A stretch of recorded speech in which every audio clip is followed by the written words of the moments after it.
प्यार के पछताई छी दोस्त, तब कते दिन है दुख से हम ही मरू। जब भगवाने नहीं हमर साथ दे है दुनिया पर भरोसा हम कथी करू।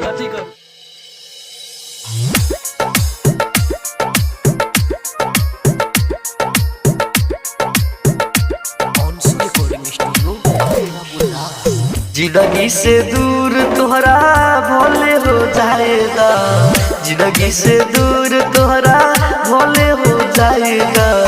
मरता दीरानी मरता दीरानी भोले मोरे हमके जाएगा, मरता दीरानी भोले मोरे हमके जाएगा। जिंदगी से दूर तोहरा भोले हो जाएगा, जिंदगी से दूर तोरा भोले हो जाएगा। मरता दीरानी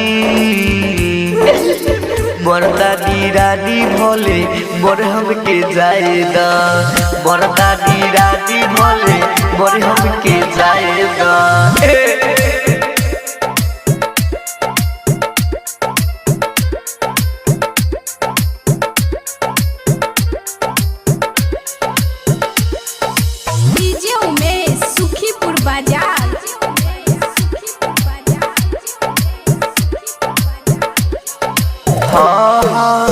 जिंदगी जिए के देते नइखे मौका, बेर बेर सब केहू देविले धोखा, बेर बेर सब केहू देविले धोखा।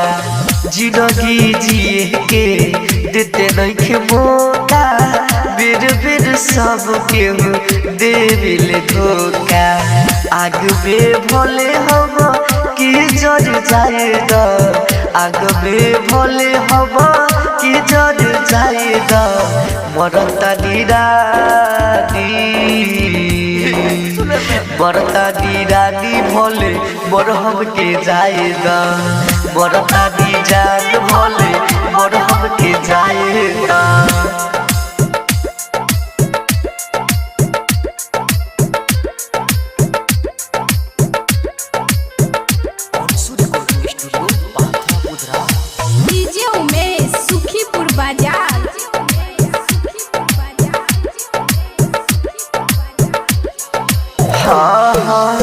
दिलवे हमें साला बड़काया भागा, जिया बिलाज देवे खाली दागा, जिया बिलाज देवे खाली दागा। दिलवे हमें साला बड़का भागा, जिया बिलाज देवे खाली दागा। रहने सब मुस्कुर के भूल दूर हो जाएगा, सीओ मोरो सुन के दूर बोल हो जाएगा। मरता दीरानी मरता दीरानी भोले मोरे हमके जाएगा, मरता दीरानी भोले मोरे हमके जाएगा।